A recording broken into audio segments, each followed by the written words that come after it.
Wis pun monggo. Wis jalan ya. Pun saya. Ya, oke. Wis. Wis jos, jos. Wis ngobrol-ngobrol.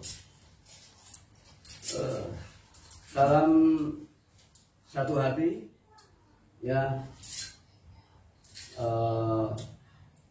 Selamat bertemu bagi semua sahabat-sahabat yang ada di sini. Kebetulan yang diundang sama Mas Holis untuk hadir di rumahnya. Nah, pada kesempatan yang baik ini, alangkah baiknya kalau kita sinau bareng, sharing untuk berbagi pengetahuan dan pengalaman. Setuju semuanya ya? Oke. Masalah tema persoalan yang akan kita ajukan, kita ngalir saja. Ya, dewa itu kan Siwa. Wisnu dan Brahma. Brahma ya. Itu kalau di sana apa setingkat dengan nabi apa malaikat atau apa? Kalau kita bicara tentang apa? Brahma, Wisnu, Siwa, itu kita bisa membicarakan. Jarang orang bisa memahami ini pada pengertian yang menyeluruh. Jadi kadang-kadang juga nggak mampu pengertian secara menyeluruh. Berbicara tentang Siwa Wisnu apa? Brahma, Wisnu, Siwa. Itu berbicara tentang sesuatu yang tiga tapi satu. Ya. Ada sisi, tapi juga bukan dipahami sebatas itu saja. Ya. Jadi dalam diri kita, bahkan dalam kenyataan ini selalu ada tiga. Nampaknya tiga, tapi sebenarnya satu. Iya, nampaknya tiga, tapi sebenarnya satu. Seperti diri kita sendiri. Kita ini satu, tapi kalau kita analisis ada tiga. Raga, jiwa, ruh. Terus sukma itu mas, apa dapat? Nah, itu hanya bahasa lain untuk ruh. Oh ya. Maaf Kak. Beda antara sukma dan ruh. Atma, ruh, sukma itu sama. Kalau atma bahasa Hindu, sukma bahasa Jawa, ruh itu bahasa Arab. Soalnya kan bahasa rogo, ruh kan tidak ada, rogo sukma. Yang keluar itu sukma. Nah, itu hanya keilmuan, Oh, bukan. iya. Jadi itu nama sebuah keilmuan, Iya. bukan Iya. substansi. Jadi kemudian Siwa, Brahma, Wisnu harus dipahami seperti ini. Ya, dalam kehidupan ini, perjalanan manusia di tingkat pertama adalah melakukan perjalanan sebagaimana Brahma. Perjalanan Brahma adalah ke atas.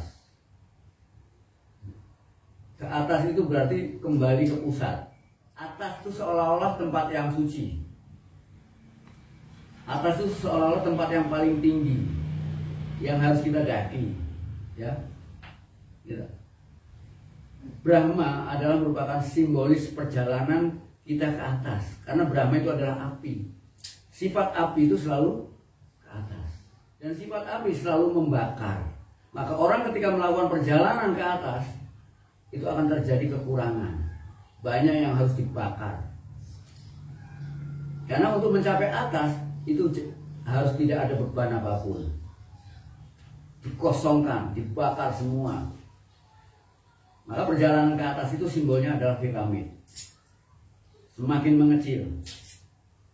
Nah, atas. Itu perjalanan manusia pertama adalah mendaki ke atas. Atau dengan kata lain, perjalanan manusia ke atas adalah mencari siapa dirinya yang sebenarnya. Itu adalah perjalanan Brahma. Ya. Itu perjalanan kita semua. Nah, ketika kita sudah mencapai atas, ke pusat, untuk apa di sana? Kita ke sana hanya untuk ingin tahu. Ibaratnya kita datang ke alam ini, kita datang, kita nggak tahu untuk apa kita hidup. Lupa kita untuk apa hidup. Oh, kita harus cari catatannya di sana. Jadi kita seolah-olah kembali ke atas itu untuk mencari catatan. sebetulnya kita tuh hidup untuk apa. Nah, ketika kita mampu mencapai titik teratas, itu yang disebut dengan insan kamil, mencapai kesempurnaan hidup. Nah, ketika sudah sampai di atas, kita nggak berdiam diri di atas. Orang yang sudah mencapai di atas, dia sudah mendapatkan semua pengetahuan yang sebenarnya di atas, maka selanjutnya adalah turun gunung. Turun gunung itu mengikuti wataknya Wisnu. Wisnu adalah air. Sifat air adalah selalu jatuh ke bawah, mengalir ke bawah. Maka orang kalau sudah di atas, dalam hidupnya yang dilakukan adalah mengalir. Kalau orang belum di atas, jangan nyebut mengalir. Kalau masih mendaki, jangan bilang mengalir. Wisnu ya, Wisnu. Iya, mengalir, ya, mengalir. Nah, ketika sampai di bawah, ini seolah-olah ini ke atas, ini ke bawah, ada segitiga. Dari sini dari keberangkatan ke atas kemudian turun, ini kan ada jarak. Nah, untuk mengkorelasikan antara sudut sana dan sudut sini, ini siwa.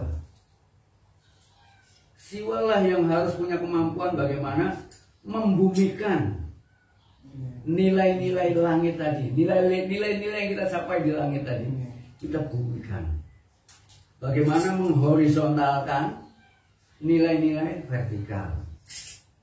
Bagaimana menghabluminanaskan habluminallah. Ini siwa. Tugas siwa adalah bagaimana menyatukan kedua nilai tadi. Nilai yang kita dapat dari bumi dan nilai yang kita dapat dari langit. Dua nilai ini kita sintesiskan. Jadi yang melakukan perjalanan dalam kehidupan ini sadar sebagai dirinya, itulah siwa.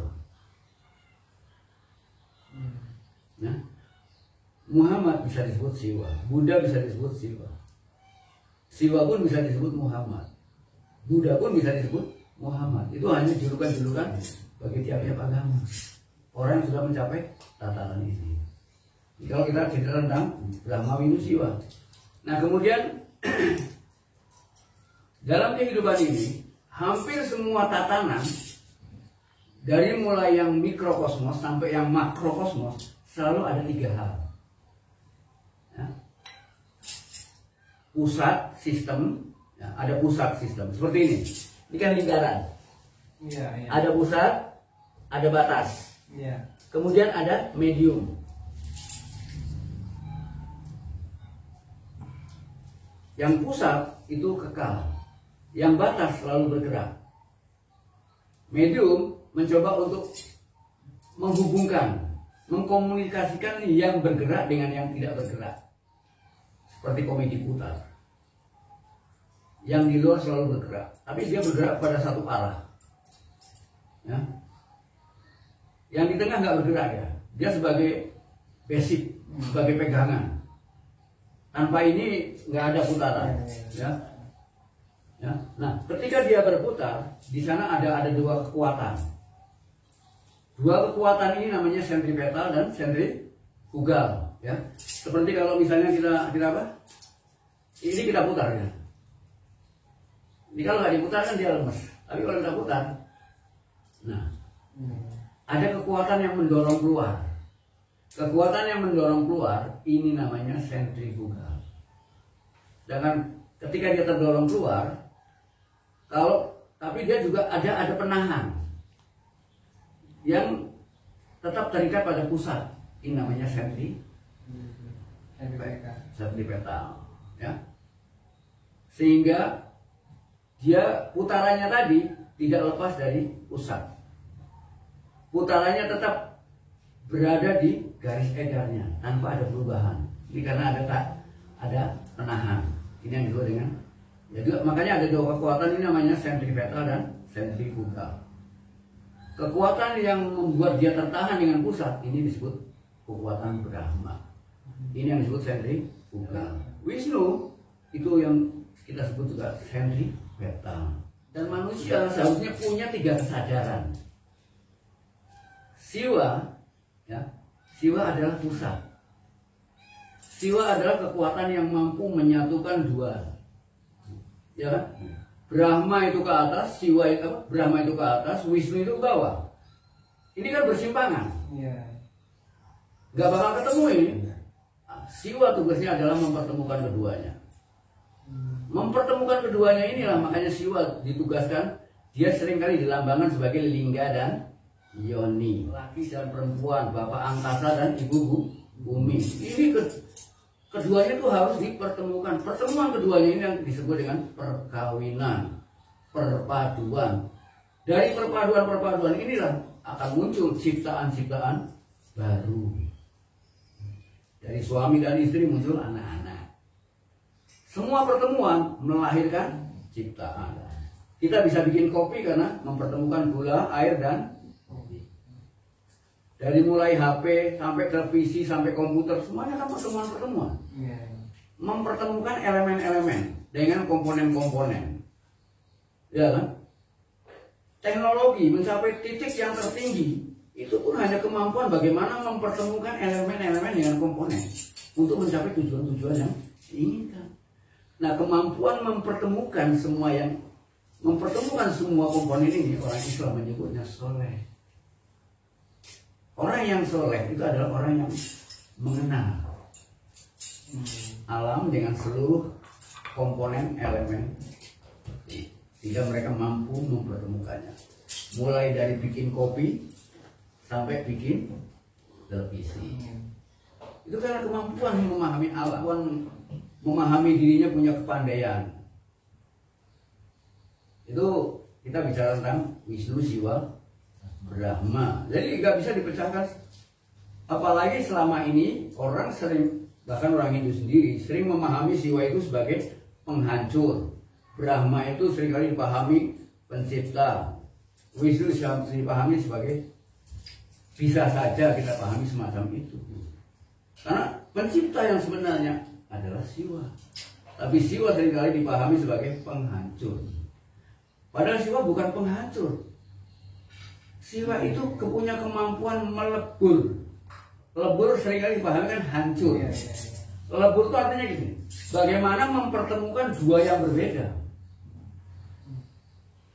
Dua yang berbeda kok iso awor. Ini karena lebur. Ya, suami dan istri itu berbeda. Kenapa kok bisa awor? Bisa menyatu? Karena ada yang harus dilebur. Mungkin ego mereka harus dilebur agar mereka bisa bersatu. Jadi ada peleburan. Nah, penciptaan terjadi karena peleburan. Siwa itulah pencipta yang sebenarnya. Sedangkan Brahma, Wisnu itu kekuatan-kekuatan alam. Kekuatan-kekuatan alam yang berbeda, tapi berpasangan. Ya. Berbeda tapi berpasangan, seperti suami dan istri, seperti langit dan bumi, berpasangan mereka. Keduanya saling tergantung. Bumi tidak akan mampu menumbuhkan apa-apa kalau nggak dituruni hujan dari langit, kalau tidak dicahayai oleh matahari. Bumi itu seperti wanita, langit itu seperti laki-laki yang menurunkan spermanya melalui hujan, ya kan? Kemudian muncullah tumbuh-tumbuhan. Jadi pemahaman kita tentang Tritunggal di sini bisa luas. Iya. Bahkan kalau kita ingin memahami Siwa itu pun juga ada tingkat. Ada 3 tingkat. Ada tiga Tritunggal. Siwa, Wisnu, Brahma. Tapi Siwa secara vertikal juga ada Siwa, Sadasiwa, dan Pramasiwa. Siapa Sadasiwa? Yang disebut kalau dalam Islam Muhammad. Sadasiwa yang dalam Islam disebut Nur Muhammad. Pramasiwa ini yang disebut dengan Zat Allah yang sebenarnya. Jadi itu secara vertikal. Siwa, Sadasiwa, Pramasiwa. Pramasiwa adalah siwa tertinggi. Brahma Siwa. Ya, dari sana. Nah, kemudian ada Tritunggal yang lain yang disebut dengan Manik Moyo, Ismoyo lan Antogo. Ya kan? Ketigaan mereka, ketritunggalan mereka kan pertama dalam wujud apa? Dalam wujud telur. Wujudnya telur kan? Itu yang disebut, seringkali disebut sebagai telur Brahma. Jadi alam semesta lahir pertama itu sebagai telur Brahma. Kemudian telur tadi masing-masing ada cangkang, ada putih, ada kuning. Cangkangnya menjadi Antaga, putihnya menjadi Ismaya, kuningnya Manik Maya. Itu awalnya gitu. Tapi ketika terjadi proses, ketika berkembang, maka mereka pun berubah. Yang berubah ya Pak? Yang berubah adalah Ismaya sama Antaga. Kenapa mereka berubah? Karena mereka harus menjaga Manik Maya yang ada di tengah. Manik Maya inilah Siwa. Ismaya dan Antaga ini keduanya selalu berubah karena dia yang bertugas menjaga Manik Maya. Seperti telur, cangkang dan putihnya itu menjaga. Putihnya berusaha menjaga kuning, cangkangnya berusaha menjaga keseluruhannya. Nah, cangkangnya nggak dikenal oleh yang kuning. Nah, manusia itu turunan dari yang kuning. Manusia itu turunan dari yang kuning. Yang melahirkan anak-anak keturunan adalah Siwa.